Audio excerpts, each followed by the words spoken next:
أنا العبد الذي كسب الذنوب وصدته الأماني أن يتوب.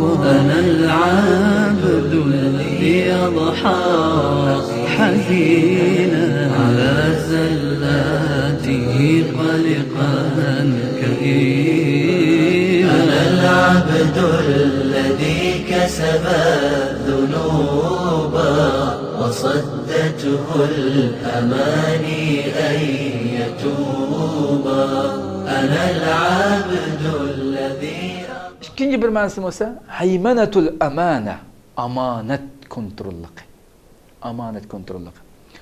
Mesela bunu deyimiz ki palane bir ambarının amanetdari, ambarçı, yani ambar başkurucu degen bolsak, yani bu degen gap, bu ambardan şu ambar başkurucu'nun haberisiz hiçbir narsa kirmeydi, çıkmaydı degen gap. Hamma narsa onun tizimleşi bilen, hamma narsa onun taskillab, o ruhsat bergandan kirdi ve chiqdi.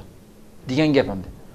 Amanet, haymenetul amana degan vaqtida Allah subhanahu ve taala nimish qilguchi nihoyati bütün muhayminning ma'nolaridan birisi, yani xuddi ambarchi ambarining ichidagi narsani tamamen butunlay o'zi muhofazat qilib saqlab, uning xabarisiz hech bir narsa kirib chiqmagandek, muhayminning ma'nolaridan birisi al-hafiz, saqlovchi degan ma'nosi bor.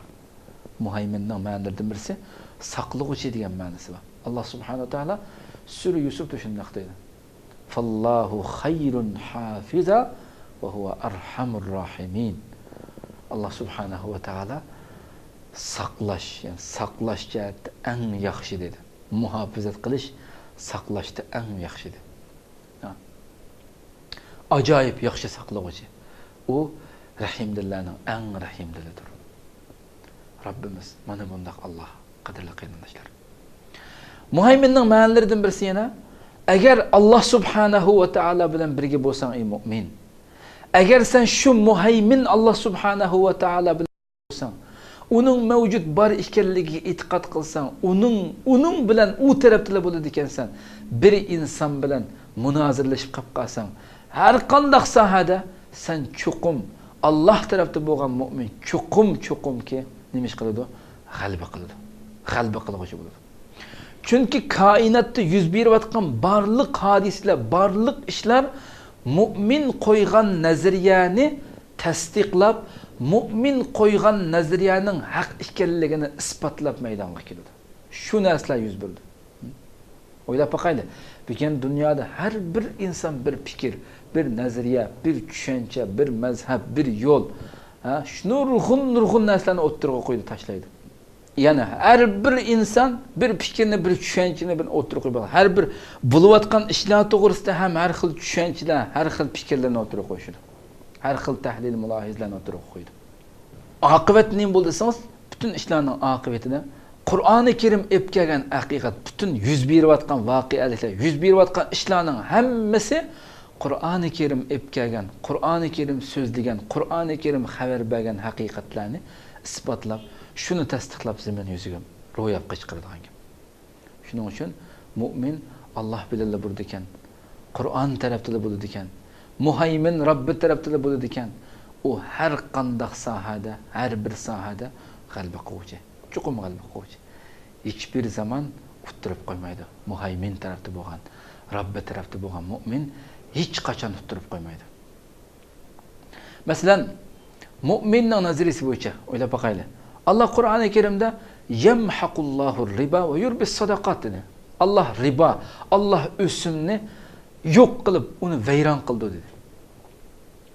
Sadaqalarni bo'lsa ziyodlashtirib berdi. Mu'minning e'tiqodi bu. Allah Qur'oni Karimda so'zladi. Mu'min e'tiqodim bu deb yashaydi. Ammo o'simxo'r deydi-ki, ya bu aqlga uyg'un emas bu. Qandaqsiman bir muncha pulini bu yerda bankaga silib, buni o'simini elib rohat yashamay, to'ngiltib qo'yman salomatim deydi. Buni chuqum kallamni ishlatib bu yerda qilishim kerak deb shuna deydi. O'simini elib qashlashim kerak deydi. Hayot degan bu deydi. Mu'min bo'lsa, mu'min bo'lish sifati bilan Alloh subhanahu va taolaninki riba o'simni harom qilganligi, o'sim bilan tepilgan pulning chuqum vayron bo'lganligidan iborat bu fikrni o'ttirg'a tashlaydi. Kafirning nazariyasi dindan yiroq maxluqlarning o'zining shahvatiga ergashgan maxluqotlarning nazariyasi. Kunlar o'tidi, oylar o'tidi qaraydigan bo'lsangiz, u murabiy, u o'simxo'r, u jazonixo'rning oqibatining qanday bo'lganligini, Allohning qanday vayron qilganligini ko'rasiz. Ya'ni bu masalada ham mu'min kim o, muhaymin kim bo'ldi bu yerda? Ishning hamma tarafini kontrol qilgan, muntasir bo'lgan, g'alaba qiluvchi kim bo'ldi? Mu'min bo'ldi. Mu'min bo'ldi. Mu'min bo'lish nazariyasi bilan Allah subhanahu va taolo haromga, ko'zni haromga qarashdan chekladi. Allah harom qildi degan nazariyani, bu fikr, bu e'tiqodni tashlaydi.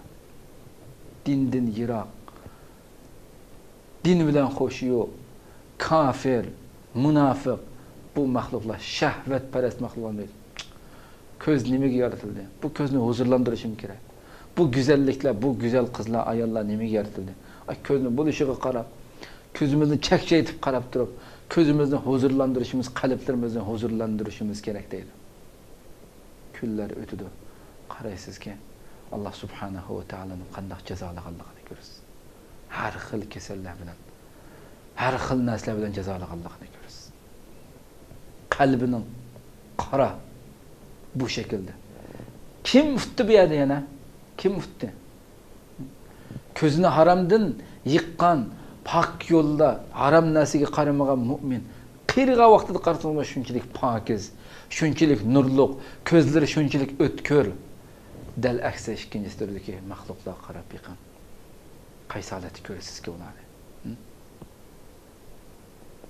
Allah şu pak yürügen mu'minga mushu dunyoda haram qaramagan shu mu'minga mushu dunyoda uning qalbiga halovat, iymonning halovatini mushu dunyoda tetdi. Oxiratdagi o ayrim narsa mushu dunyoda tetdi uni. Ha? Mushu dunyoda tetdi. Qalbida iymonning halovati, uning kendi oilasida mehr, muhabbat, inoqlik, shunchalik go'zal illiq bir oila. Amma u haram bo'lishi qaraydigan maxluq qaraydigan bo'lsangiz, hayoti jahannamning ichida yashayotgan. Ha? O'ylab boqaylik. Kim g'alaba qilg'uchi? Ana shu mu'min, Alloh subhanahu va taoloning yo'l yo'riqi bo'yicha mangan, uning ta'limoti bo'yicha mangan mu'min g'alaba qilgan bo'ldi.